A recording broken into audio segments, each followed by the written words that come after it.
commercial, Peter, that checks in the mail. Before I give my statistics, I just want to thank our public relations team, without which we couldn't be doing the State of the Seacoast News Conference. So if you guys are out there, could you stand up and just wave or just acknowledge who you are?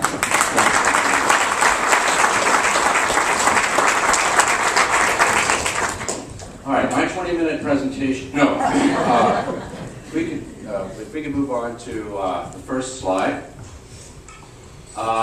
We have here some trends of the Seacoast single-family sales statistics for 2008, 2009, and 2010. Your green line is 2008, your yellow is 2009, and the little blue line is our first 2 months of 2010, which again you may still have a problem seeing. However, one of the things that we're seeing here in the top line under actives, that first top category, is that our active listings are up. In the month of February, it's one of our highest amount of listings for the month of February in at least the last 3 or 4 years. At the same time, in the second category, our pendings, and the little blue line there, are at one of our lower Februarys in the last 3 years. And finally, our closings are kind of up there for the first 2 months of February. And interesting trend for those of us who work in this business. It seems that the majority of our pendings, if you look at the middle category there, the majority of our pendings happen in the month of May. The majority of our closings happen in the month of June. So why the heck do we have most of our listings in July? I don't get it. That's the way that goes. Moving on to our condominiums. We have a much more level picture here. The condominium market has not been as robust, if you could use that term, as the single-family market has for the last 3 years. Again, in the top part, we see that, if you can see the little blue line, we have in contrast to the single-family side of things, we have a low number of listings, the lowest February in the last 3 years for listings. We're right go to the second group. In February, we're right in the middle in terms of the number of pendings, and in terms of the number of solds, we are at a low for the first 3 months of the year. So I will summarize all this in a second here, but first I'd like to throw some numbers at you that you can't see. The thing about this, if you had X-ray vision or whatever, you could see that in 2008, every month we finished, every month the number of sales that we had was less than the corresponding month for the year 2007, except for 2 months out of that year. And then go on to 2009. And it's the same trend again in 2009. As we started out, every month our sales pretty much were less than 2008 until we got to the last 3 months of the year, and in that case we started surpassing the corresponding month for the month of 2008.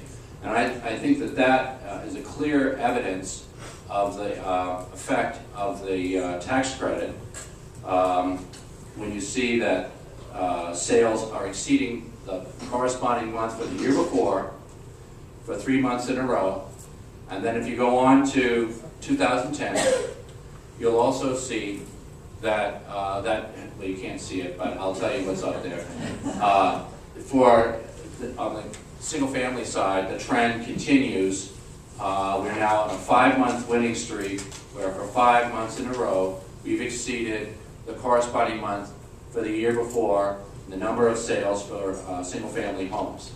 Now I'd like to summarize what I have up here. Obviously, the tax credit is really spurring our market, we believe, anyway. And we know that you have to have your closings, you have to have your under agreements in by April 30th. And so with the clock running, home sales in the 400,000 category and under jumped 33% from last month and 50% for February 2009. And 15 of the 24 closings that we had last month were for properties priced under 400,000. So when we're talking about Gen Ys, there are your Gen Ys taking advantage of the tax credit. And that figure is double the production of both January and last year at this time. So even though there are only, and then moving on to, we talked about stratification. Well, our crack media committee was noticing some stratification going on.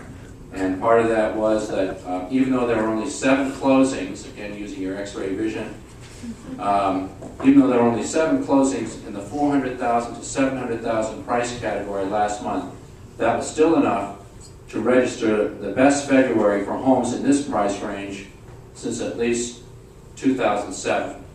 And we see a new trend. Sometimes these statistics are kind of significant and they don't jump out at you, but if you're a geek like I am on these things, you say, oh, that's interesting. So last year at this time, for the first 2 months, we had only 2 sales in the $700,000 to $1 million category. And already in the first 2 months, we have 6 sales in this category. So, I mean, we're talking the 9 sample Seacoast towns. This isn't New Hampshire, it isn't New York, it isn't Florida, or a bigger state, but it's an interesting trend, number one. And even further, we're sitting around, as realtors like to do, and do a little gossip, and so who did those sales, and who was involved with those things, and where did the buyers come from? I can find some of those buyers. And we found that, I believe, in 5 of those 6 sales, the buyers were coming from Massachusetts. So when we're talking about the New Hampshire advantage, Peter, there you go. Moving on. We talked about the single-family inventory being up to 427, which is, I find, kind of an ominous sign, particularly with the tax credit expiring. And that was in stark contrast to the condominium inventory, which was at its lowest since 2006. So for those of you selling condominiums, perhaps those prices, that might signal a price stabilization with inventory decreasing. Condo closings were off 23% from last month, in the month of February, and they were off 16% from last year. But as I said before, pendings were up 33% from last year in the condo market. So the condo market continues to be an enigma all over the map. And that's my down and dirty for the month of February. Thank you very much.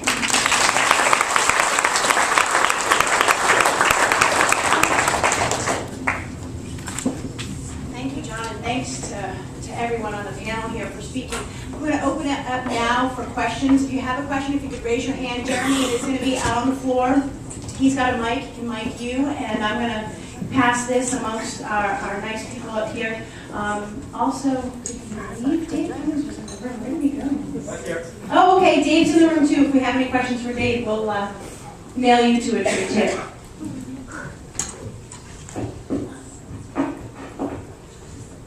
Hi, Maureen Andriola from Prudential Brownie, and I was hoping you could get information about new businesses that are coming into the Seacoast, which we've heard repeatedly recently, and yet there weren't any statistics on that this morning. New businesses coming into the area. I don't have any numbers on the number of new businesses, but I can tell